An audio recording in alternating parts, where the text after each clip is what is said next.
আমরা পড়ছিলাম যে উদ্ভিদের পরিবহন চ্যাপ্টারটা আমরা আগের দিন জেনেছি তোমার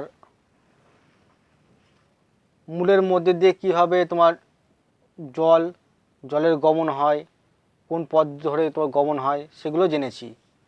মূলের মধ্যে দিয়ে জলের গমন পথ অর্থাৎ গমন পথগুলো আমরা জেনেছি।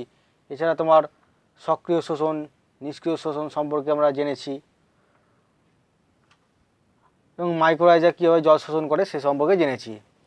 আজকে আমরা জানব যে তোমার মূলজ চাপ বা রুট প্রেশার সম্পর্কে।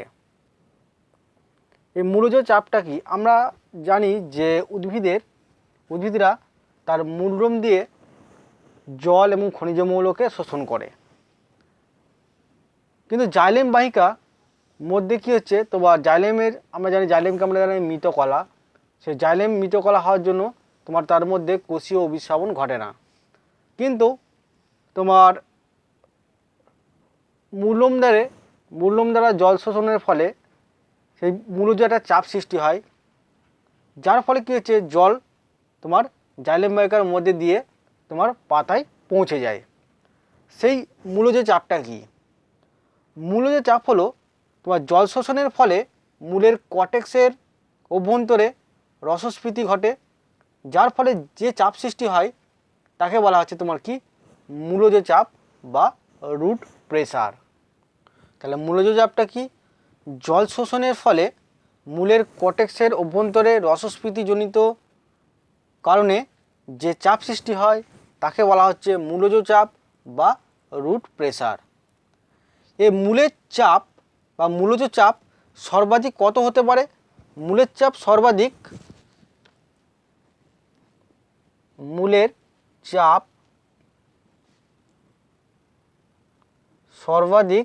কত হতে পারে? তোমার 1 থেকে 1.5 মেগা পাস্কেল হয়।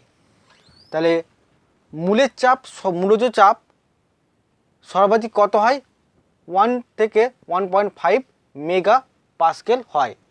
এই তোমার মূলজ চাপের ফলে জলস্তম্ভ প্রায় 10 থেকে 15 ফুট উপরে জলকে তুলতে পারে। এই মেগাপাস্কেল চাপে জলস্তম্ভকে তোমার 10 থেকে 15 ফুট উচ্চতায় জলস্তম্ভকে তুলতে পারে।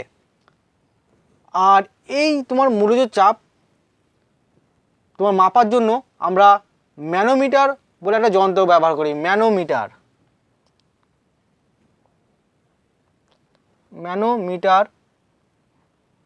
আমরা যন্ত্র ব্যবহার করি এই মূলজ চাপ তোমার নির্ধারণের জন্য। এবার আমরা জানব যে রসের উৎস সম্পর্কে কিছু মতবাদ। তার আগে জানবো রসের উৎস কি। নেক্সট আমরা জানবো রসের উৎস,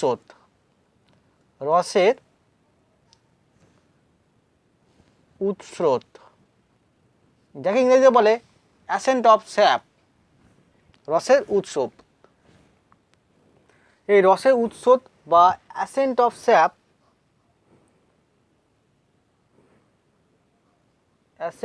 স্যাপ কি? যে প্রক্রিয়ায় তোমার উদ্ভিদের মূলরোম দ্বারা শোষিত জল এবং জলের দ্রবীভূত খনিজ মৌল অভিকর্ষের বিপরীতে জাইলেম বাহিকার মধ্যে দিয়ে ঊর্ধ্বমুখী বাহিত হয়ে তোমার পাতায় পৌঁছায় তাকে বলা হচ্ছে রসের উৎস বা অ্যাসেন্ট অফ স্যাপ। তাহলে যে প্রক্রিয়ায় উদ্ভিদের মূলরোম দ্বারা শোষিত জল এবং জলের দ্রবীভূত খনিজ মৌল তোমার জাইলেম বাহিকার মধ্যে দিয়ে অভিকর্ষের বিরুদ্ধে তোমার ঊর্ধ্বমুখী পরিবাহিত হয়ে পাতায় পৌঁছায় তাকে বলা হচ্ছে রসের উৎস বা অ্যাসেন্ট অফ স্যাপ। এই জাইলেমের তোমার 4টে উপাদান আছে: ট্রাকিড, ট্রাকিয়া, জাইলেম প্যারেনকাইমা এবং জাইলেম তন্তু। এই রসের উৎস প্রধানত তোমার ট্রাকিড এবং ট্রাকিয়ার মাধ্যমে সংগঠিত হয়। তাহলে রসের উৎস তোমার জাইলেমের কোন কোন উপাদানের মধ্যে তোমার সংগঠিত হয়ে থাকে? ট্রাকিড এবং ট্রাকিয়া মাধ্যমে সংগঠিত হয়।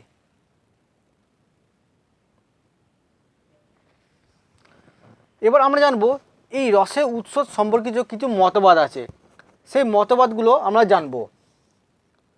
রসের উৎস সম্পর্কিত মতবাদ। রসের উৎস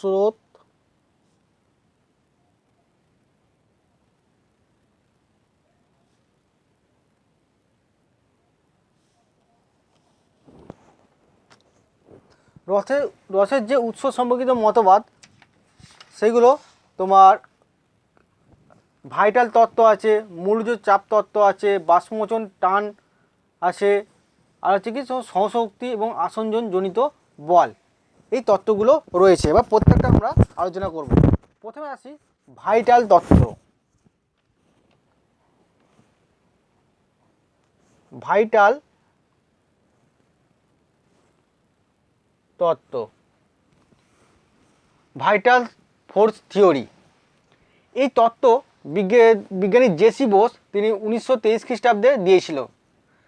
তিনি ডেসমোডিয়াম বলে একটা উদ্ভিদ, এই ডেসমোডিয়াম উদ্ভিদের ওপর তিনি পরীক্ষা করে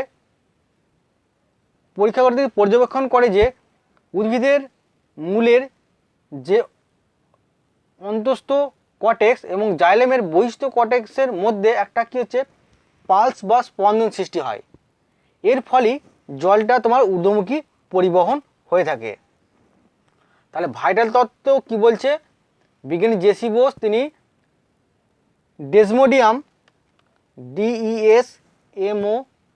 DESMODIUM ডেসমোডিয়াম উদ্ভিদের ওর পরীক্ষা করে তিনি পর্যবেক্ষণ করে যে মূলের অন্তস্থ কর্টেক্স এবং জাইলেমের বহিস্থ কর্টেক্সের মধ্যে একটা কী হচ্ছে তোমার কম্পন বা পালস সৃষ্টি হয়, যার ফলে কি হচ্ছে তোমার জল এবং জলে দ্রবীভূত খনিজ মৌল তোমার ঊর্ধ্বমুখী পরিবহন ঘটে। একই তোমার কী বলা আছে ভাইটাল তত্ত্ব নামে পরিচিত। আর এই ভাইটাল তত্ত্বের একটা অপর নাম আছে, যেটা হচ্ছে তোমার পালসেশন থিওরি নামেও এই তত্ত্বটা পরিচিত। ভাইটাল তত্ত্বকে অপর একটা তত্ত্ব নামে পরিচিত, সেটার নাম হচ্ছে তোমার কি pulsation theory, PULSATION pulsation theory. Pulsation theory বলা হয়, মনে রাখবে পালসেশন থিওরি বা ভাইটাল তত্ত্ব তোমার একই।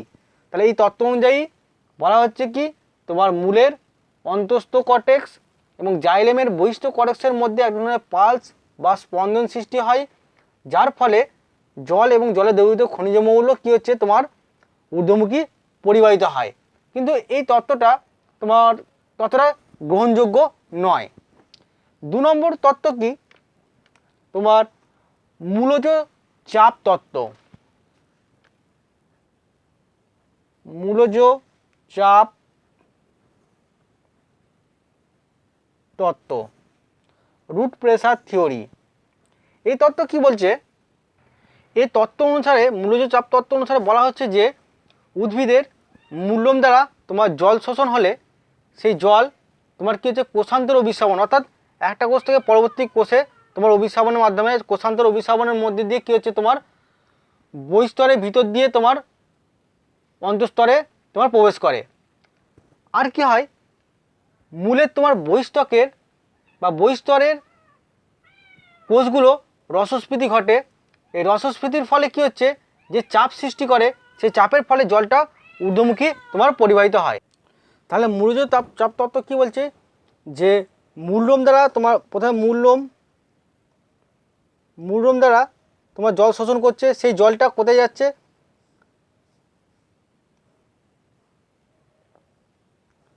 মূললোম দ্বারা জল শোষণ হচ্ছে, শোষণের পর সেই জলটা কী হচ্ছে তোমার মূলের বহিস্তর বা বাইরের বহিস্তরের মধ্যে দিয়ে তোমার কোষান্তর অভিস্রাবণের মাধ্যমে তোমার অন্তঃস্তকে যায়। কিন্তু জাইলেমের কোষগুলো মৃত হওয়ায় তার মধ্যে দিয়ে কী হচ্ছে কোষান্তর অভিস্রাবণ ঘটে না। এর ফলে কী হচ্ছে এই বাইরের বা বহিস্তকের কোষগুলো রসস্ফীতিজনিত কারণে কী হচ্ছে একটা চাপ প্রয়োগ করে, যার ফলে তোমার জল এবং জলে দ্রবীভূত খনিজ মৌল তোমার ঊর্ধ্বমুখী পরিবাহিত হয়।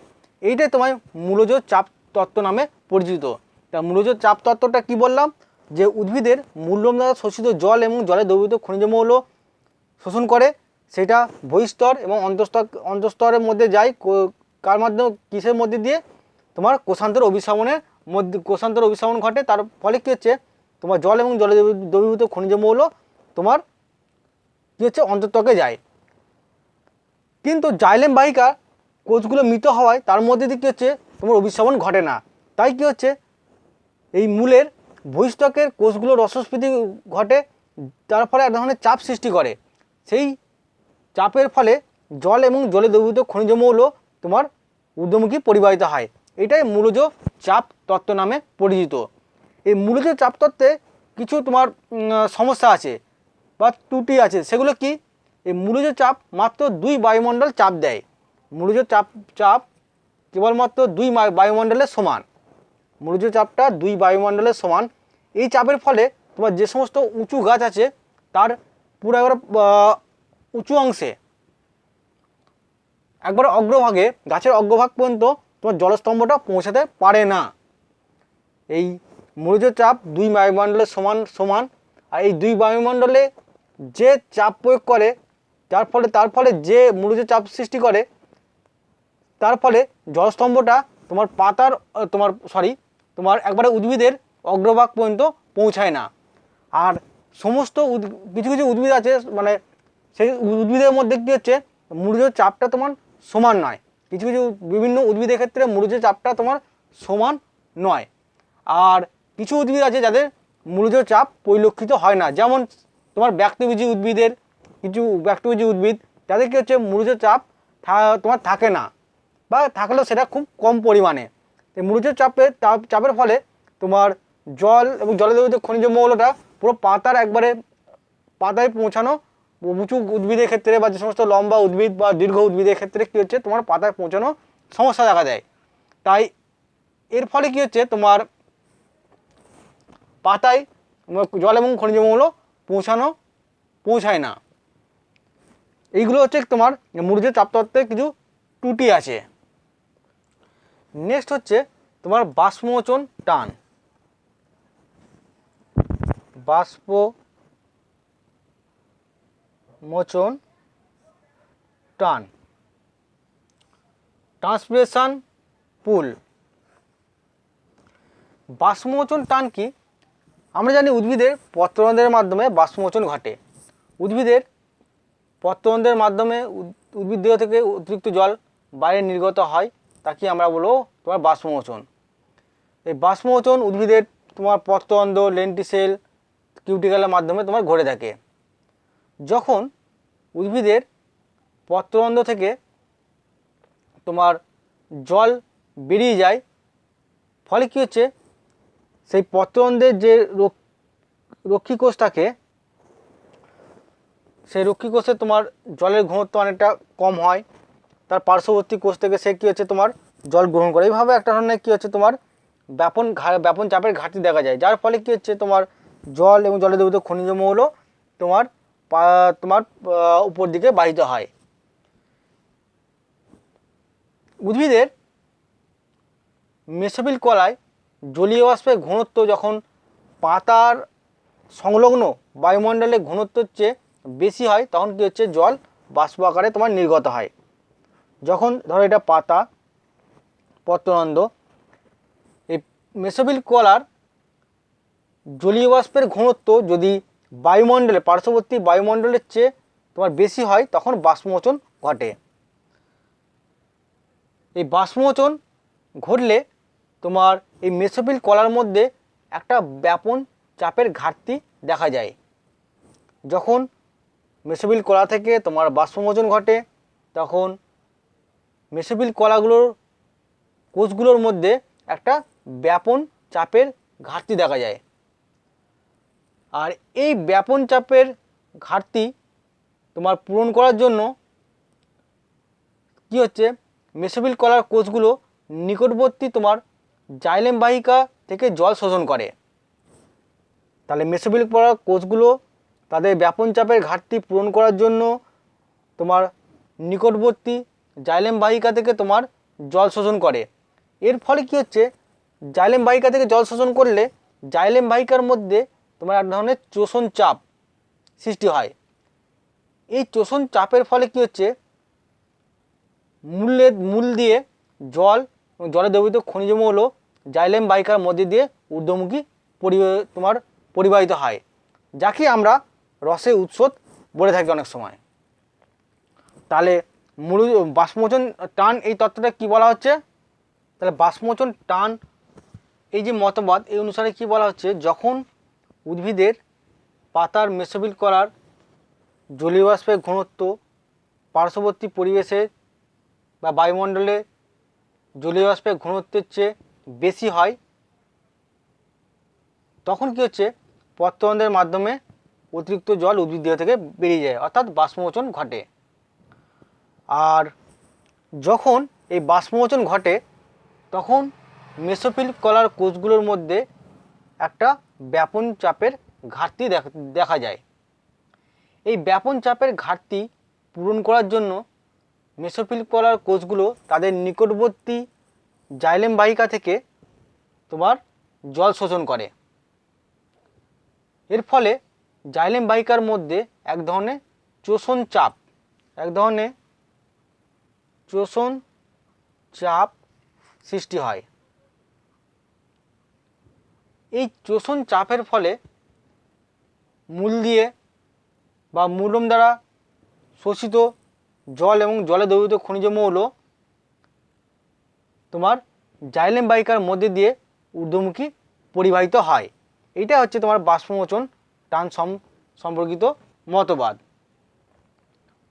আর বাষ্পমোচনের ফলে মেসোফিল কলায় যে ব্যাপন চাপের ঘাটতি দেখা যায়, তা দিয়ে জাইলেম বাহিকায় যে শোষণ চাপের সৃষ্টি করে, এর ফলে মূল থেকে জল এবং জলে দ্রবীভূত খনিজ মৌল ঊর্ধ্বমুখী পরিবাহিত হয়, তাকে বলা হচ্ছে তোমার কি, বাষ্পমোচন টান বা প্রচ্ছেদন টান বলা হয়। তাহলে বাষ্পমোচন টান বা প্রচ্ছেদন টান কি, বাষ্পমোচনের ফলে পাতার মেসোফিল কলায় যে ব্যাপন চাপের ঘাটতি দেখা যায়, এর ফলে জাইলেম বাহিকার মধ্যে এক ধরনের শোষণ চাপ সৃষ্টি হয়, যার ফলে তোমার মূলম দ্বারা শোষিত জল এবং খনিজ মৌল ঊর্ধ্বমুখী পরিবাহিত হয়, তাকে বলবো বাষ্পমোচন টান বা প্রচ্ছেদন টান বলা হয়। বাষ্পমোচন টান বা প্রচ্ছেদন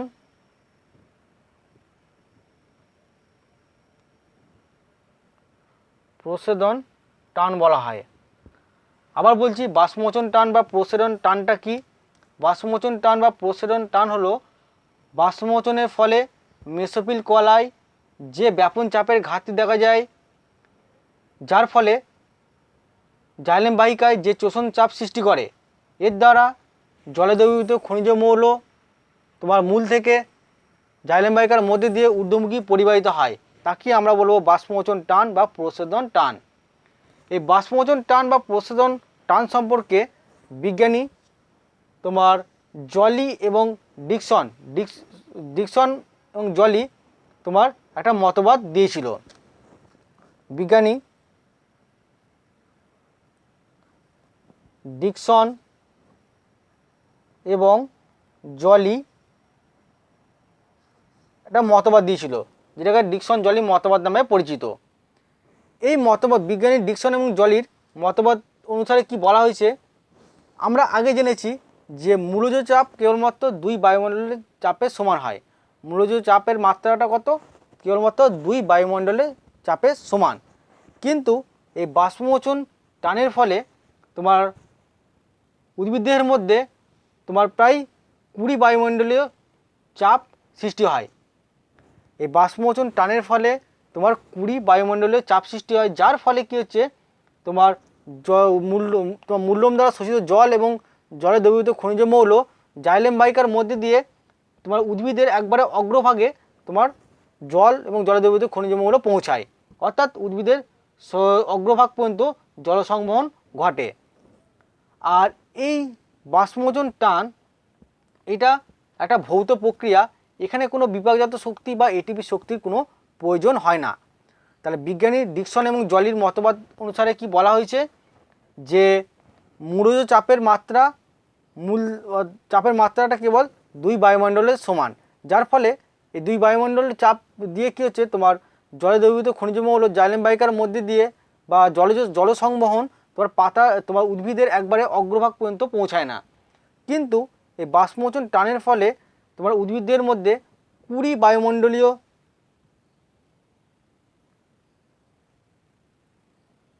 চাপ সৃষ্টি হয়, যার ফলে তোমার মূল্যম দ্বারা শোষিত জল এবং খনিজ মৌল তোমার উদ্ভিদের অগ্রভাগ পর্যন্ত পৌঁছাতে পারে এই চাপ দিয়ে। আর বাষ্পমোচন টান এটা একটা ভৌত প্রক্রিয়া, এখানে কোনো বিপাকজাত শক্তি বা এটিপি শক্তির তোমার প্রয়োজন হয় না। এই ডিকসন জলির মতবাদটা তোমার 2 নম্বরের জন্য করে রাখবে। নেক্সট আসবো, তারা আমরা জানলাম রসের উৎস এবং যে রসের উৎস সম্পর্কিত মতবাদগুলো জানছিলাম, তার মধ্যে ভাইটাল তত্ত্বটা জানলাম, মূলজ চাপ তত্ত্ব জানলাম, বাষ্পমোচন টান তত্ত্ব জানলাম। আর একটা আছে তোমার সমশক্তি এবং আসঞ্জন জনিত বল। সমশক্তি এবং আসঞ্জন জনিত বল, সমশক্তি বা আসঞ্জন জনিত বল এবার জানবো। আমরা জানি উদ্ভিদের তোমার জল এবং জলে দ্রবীভূত খনিজ মৌল পাতায় পৌঁছায় জাইলেম বাহিকার মধ্যে দিয়ে। তোমার দীর্ঘ গাছের ক্ষেত্রে বা সুদীর্ঘ গাছের ক্ষেত্রে তোমার জলস্তম্ভ সৃষ্টি হয় জাইলেম বাহিকার মধ্যে দিয়ে, সেটা ভেঙে যাওয়ার সম্ভাবনা থাকে, কিন্তু সেই জলস্তম্ভটা ভেঙে যায় না। তার কারণ হচ্ছে সমশক্তি এবং আসঞ্জনজনিত বলের জন্য সেই স্তম্ভটা ভাঙে না। সেই জন্য বিজ্ঞানী ডিকসন এবং জলি তারা একটা মতবাদ ব্যাখ্যা করেছেন। সমশক্তিটা কি? সমশক্তি হচ্ছে তোমার একই অণুর মধ্যে পরস্পরের সঙ্গে যুক্ত থাকার যে ক্ষমতা, একই অণু অর্থাৎ সদৃশ অণু মানে একই ধরনের অণুর মধ্যে পরস্পরের সঙ্গে যে সংযুক্ত হয়ে থাকার যে ক্ষমতা, একই জাতীয় অণু পরস্পরের সঙ্গে সংযুক্ত থাকার ক্ষমতাকে বলা হচ্ছে তোমার সমশক্তি। মনে রাখবে সমশক্তি কি? সমশক্তি হচ্ছে একই জাতীয় অণুর মধ্যে অণুর সঙ্গে সংযুক্ত থাকার ক্ষমতাকে তোমার সমশক্তি বলা হচ্ছে। আর আসঞ্জনজনিত বল কাকে বলে? আসঞ্জনজনিত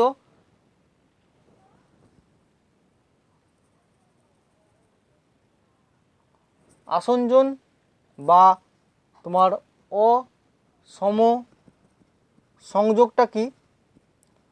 এক্ষেত্রে তোমার ভিন্ন রাসায়নিক যৌগযুক্ত তোমার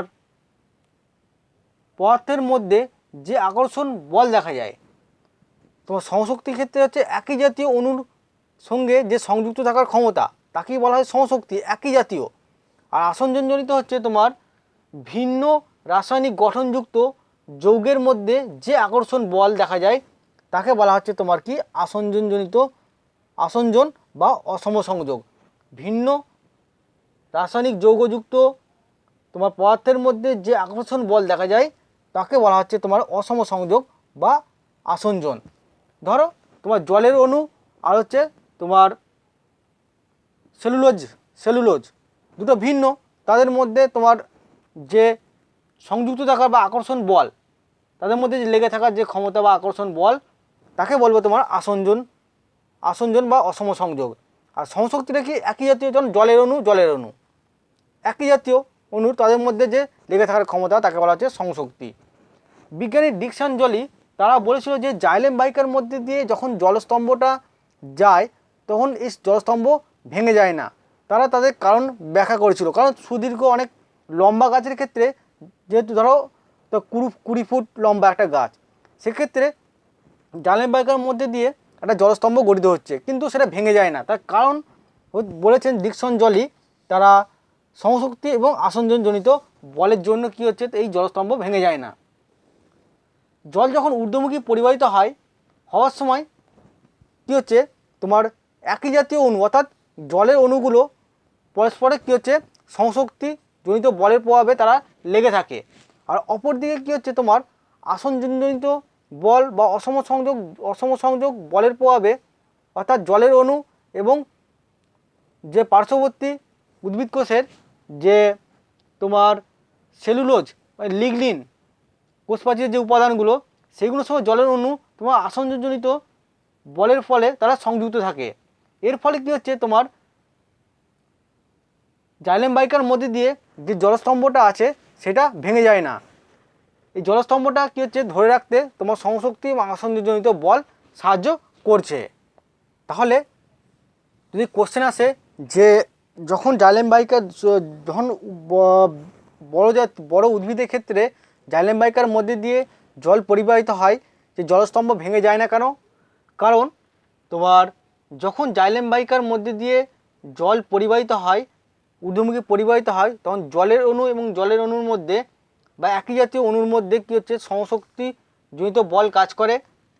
অপরদিকে কী হয়েছে, তোমার জাইলেম বাহিকার কোষপ্রাচীরের যে লিগনিন এবং সেলুলোজ থাকে তার সঙ্গে জলের অণুর কী হচ্ছে, আসঞ্জন ধর্মের ফলে কী হচ্ছে, তোমার সংযুক্ত থাকে। দেখা গেছে যে জাইলেম বাহিকার তোমার জলকণাগুলোর সংশক্তি কী হচ্ছে, অধিকাংশ উদ্ভিদের ক্ষেত্রে কী হচ্ছে 100 বায়ুমণ্ডল চাপ 100 বায়ুমণ্ডল চাপের তোমার সমান হয়। তার মানে কি, তোমার এই যে জাইলেম বাহিকার মধ্যে দিয়ে জলকণাগুলোর সংশক্তি বলটা কত, তোমার 100 বায়ুমণ্ডল চাপের সমান হয়। এই জন্য কী হচ্ছে, তোমার জাইলেম বাহিকার মধ্যে দিয়ে দীর্ঘ জলস্তম্ভকে তোমার ধরে রাখতে পারে। এই সংশক্তি বা আসনজনিত বলের প্রভাবে কী হচ্ছে, জলস্তম্ভটা তোমার ভাঙছে না। তাহলে আমরা তোমার রসের উৎস সম্পর্কিত মতবাদগুলো আমরা জানলাম। তোমরা সংশক্তি এবং আসঞ্জনজনিত বল এগুলো ভালো করে করবে, এগুলো শর্ট কোশ্চেন দেয়, এই দুটো খুব ইম্পর্টেন্ট। সংশক্তি এবং আসঞ্জন বল আর কেন জলস্তম্ভটা ভেঙে যায় না, এটা ভালো করে করবে। এবার আমাদের নেক্সট টপিক হচ্ছে তোমার নিঃস্রাবণ।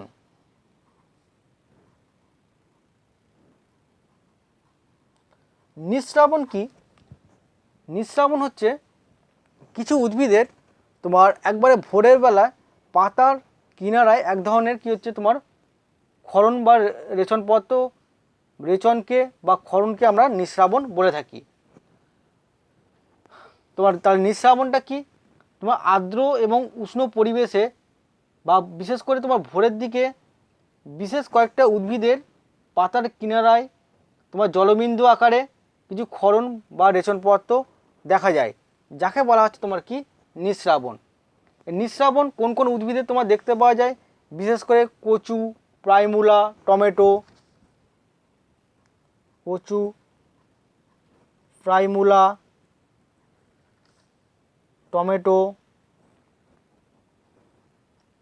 সূর্যমুখী প্রভৃতি উদ্ভিদের তোমার নিঃস্রাবণ দেখা যায়। এই নিঃস্রাবণ কীভাবে ঘটে? তোমার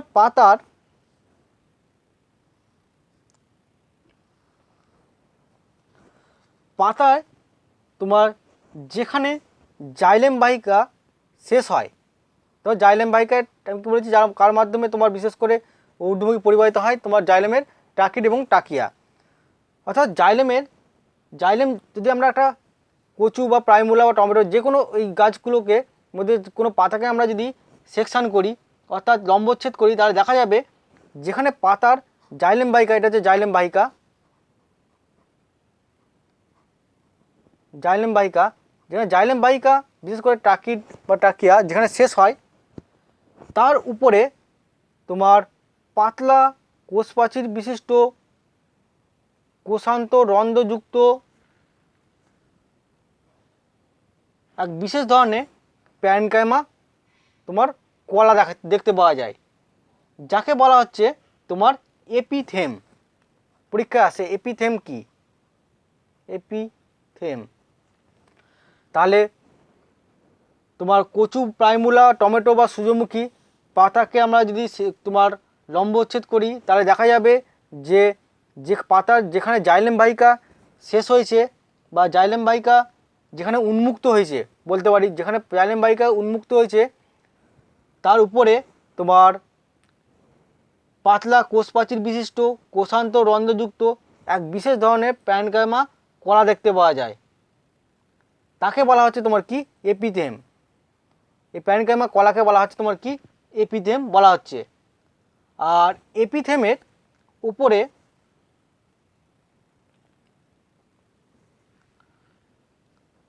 একটা রন্ধ্র থাকে যাকে বলা হয় জলপত্ররন্ধ্র বা হাইড্রাথোড। এপিথেমের ওপরে এই যে একটা ওপেনিং দেখতে পাচ্ছ বা ছিদ্র দেখতে পাচ্ছ, একটা রন্ধ্র, যাকে বলা হচ্ছে এপিথেমের উপরে একটা রন্ধ্র থাকে যাকে বলা হয় তোমার কি এই যে ওপেনিংটা, একে বলা হচ্ছে বা রন্ধ্র, একে বলা হচ্ছে তোমার কি জলপত্র রন্ধ্র বা যাকে বলা হচ্ছে তোমার হাইড্রাথোড। হাইড্রাথোড বলা হয়, জলপত্ররন্ধ্র বা হাইড্রাথোড বলা হচ্ছে। এই জলপত্ররন্ধ্র দুটো তোমার রক্ষীকোষ দ্বারা আবৃত থাকে। আমরা জানি পত্ররন্ধ্রের ক্ষেত্রে দুটো রক্ষীকোষ থাকে, তেমনি এই জলপত্ররন্ধ্রেও দুটো রক্ষীকোষ থাকে, এই পাশে রক্ষীকোষ থাকে। রক্ষীকোষ থাকলেও এই নিঃশ্রাবণের ক্ষেত্রে এই রক্ষীকোষগুলো কোনো ভূমিকা পালন করে না, বা এই জলপত্ররন্ধ্র বন্ধ বা খোলা হওয়াতে তোমার কোনো ভূমিকা পালন করে না। এই জলপত্ররন্ধ্রের নিচে একটা গহ্বর দেখতে পাওয়া যায় যাকে বলা হচ্ছে তোমার কি জলগহ্বর। জলগহ্বর বলা হচ্ছে। এবার আমরা দেখব যে এই নিঃশ্রাবণটা কীভাবে ঘটে। উদ্ভিদরা যখন, বিশেষ করে এগুলো তোমার কচু, প্রাইমুলা, টমেটো, সূর্যমুখী, এই সমস্ত উদ্ভিদরা যখন মূল্যম দ্বারা অতিরিক্ত জল এবং খনিজ মৌল শোষণ করে, তখন কী হচ্ছে এই জাইলেম বাহিকার মধ্যে দিয়ে পরিবাহিত হয়। অতিরিক্ত তোমার জল এবং খনিজ মৌল কী হচ্ছে প্রথমে জাইলেম বাহিকার মধ্যে দিয়ে আসে, তারপর এপিথেমের মধ্যে দিয়ে এই জলগহ্বরে তোমার সঞ্চিত হয়। তারপর ধীরে ধীরে কী হচ্ছে এই জলপত্ররন্ধ্রের মধ্যে দিয়ে বাইরে বেরিয়ে আসে এবং বিন্দু বিন্দু আকারে তোমার জমা হয়, যাকে আমরা নিঃশ্রাবণ বলে থাকি। এই নিঃশ্রাবণের মধ্যে দিয়ে উদ্ভিদরা সাধারণত কি তোমার কিছু রেশন পদার্থ ত্যাগ করে, অতিরিক্ত জল, খনিজ মৌল তোমার ত্যাগ করে।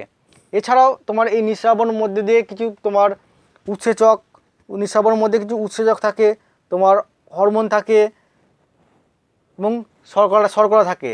ফলে কী হচ্ছে যখন এই নিঃশ্রাবণগুলো বা বিন্দু আকারে জমা হয়, যখন শুকিয়ে যায় তখন এই পাতার গায়ে তোমার ছোপ ছোপ দাগ দেখতে পাওয়া যায়। তাহলে নিঃশ্রাবণটা জানলাম। এবং নিঃশ্রাবণের গুরুত্ব কী, এই নিঃশ্রাবণের গুরুত্ব, কিছু বিরুৎজাতীয় উদ্ভিদের কী হচ্ছে এই নিঃশ্রাবণের মধ্যে দিয়ে তোমার মূল্যম দ্বারা শোষিত জল, তোমার অতিরিক্ত জল এবং খনিজ মৌল তারা দেহের বাইরে নির্গত করে। কারণ হচ্ছে কি বিরুৎজাতীয় উদ্ভিদরা তাদের বাষ্পমোচনের হারটা অনেক কম, তাই তারা কী হচ্ছে নিঃশ্রাবণের মধ্যে দিয়ে অতিরিক্ত জল এবং খনিজ মৌল দেহ থেকে বাইরে বার করে। আর এই নিঃশ্রাবণের মধ্যে দিয়েও তোমার কী হচ্ছে উদ্ভিদরা তোমার কিছু রেশন পদার্থ ত্যাগ করে। ভালো করে এই নিঃশ্রাবণে তোমার এই যে স্তম্ভচ্ছেদ যেটা বললাম, এটা তোমার একটু পড়ে ভালো করে।